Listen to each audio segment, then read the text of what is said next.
Yon, vlog ulit. Pero ngayon, ang video ito ay simpleng comparison lang ng Honda Brio manual transmission at saka yung VCVT, yung automatic. Sa V variant ko lang siya i-compare kasi yung RS at saka RS Blacktop, ang kaibahan niya lang sa VCVT, ayun, may mga special features. Kagaya nung natutupi yung salamin, yung side mirror, tapos mga ilang features siguro. Tapos yun, yung mugs at saka body kit. So, let's go.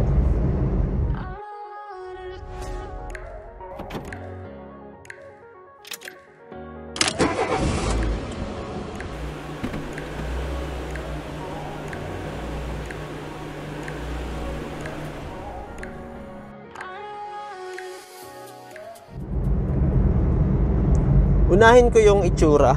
Yung pag malayo pa lang, malalaman mo na kung manual o CVT. Unang-una yung front bumper nya.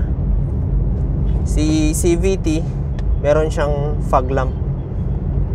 Kaya kahit malayo pa lang, kita na kagad na CVT yun or manual transmission yun. Kasi yung manual, blanco lang yung sa may ano nya, may lagay niya ng fog lamp, yung sa may bumper.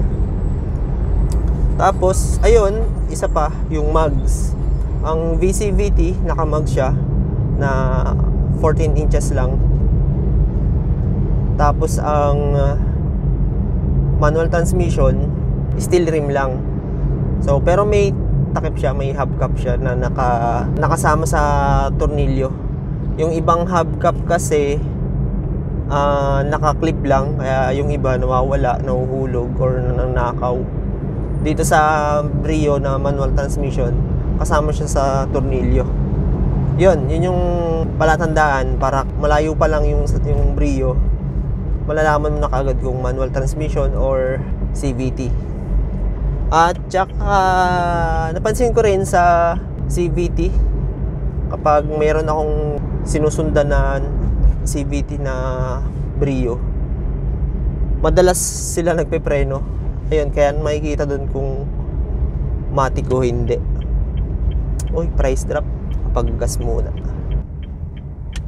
Gas muna ako mga lods.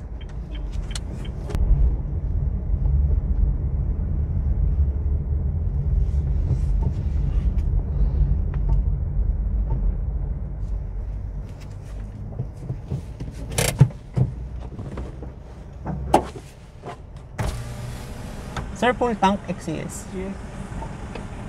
Yun. Nakapagpa-full tank ulit sa wakas. Nagsitaasan na yung mga gasolina. Ay, kamahal ng gasolina din. So yun, tuloy. Dito naman sa loob, ang kaibahan niya, dito sa may dashboard, yung meron siyang silver trim. Silver ba o gray? Basta yung sa dashboard niya may trim. Tapos sa manual kasi pure black lang. Tapos yung steering wheel niya may control ng audio. May mga button pwedeng kontrolin yung head unit. Ang head unit niya naka touchscreen siya. Pero ano lang ata yun, Bluetooth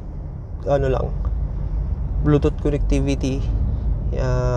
Wala siyang Apple CarPlay at saka Android Auto. Wala nang madaanan dito na hindi traffic. Lahat ay traffic eh. Yun. Sa makina naman, base sa itsura, parehas sila. Ewan ko lang kung same ng laman. Kasi yung VCVT, meron siyang hood scoop o yung parang imbudo na nakatutok sa air intake. Siguro mas kailangan niya ng malamig na hangin ng CVT. Kasi dito sa manual wala eh. Wala siyang ibang accessories sa hood.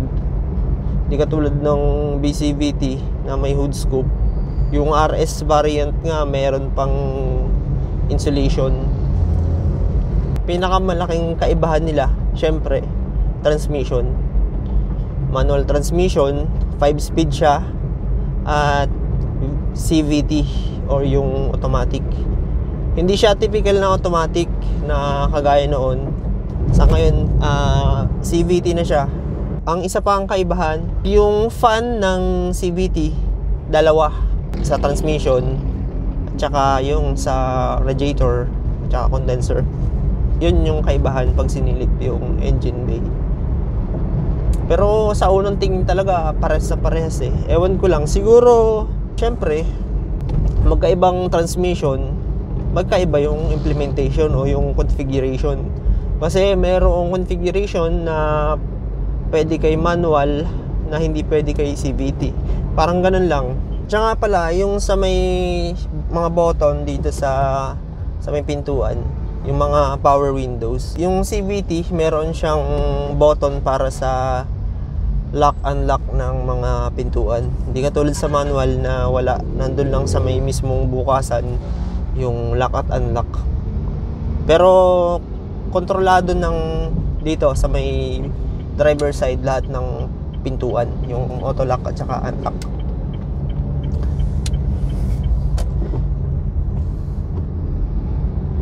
Ayun, masasabi ko na magkaiba sila ng configuration or siguro ng tuning. Si CVT, ang alam ko meron siyang rev limiter kapag naka-neutral. Hanggang 4,500 RPM lang ata yung limit niya kapag naka-neutral siya. Siguro ano na rin yun, for security na rin kasi nga automatic siya. So ano siguro yun, for security purpose o may dahilan pa. Kasi dito sa manual, lumalagpas siya ng 4,500 kapag naka-neutral. Pero syempre, meron pa rin siyang nakaset kung hanggang saan lang siya. Ang sabi nila hanggang 147. Pero ito kasi napalagpas ko na ng 150 plus to eh. Dito sa speedometer niya, base sa speedometer. Pero ewan ko kung accurate yun pag ganun kabilis. Pero yun, may ano nga siya, may limiter. Kaya namang tanggalin yun. Kaso nga lang yun, ipapa-remap o retune, papatune. Tsaka yung acceleration delay, kayang ipatanggal yun sa remap.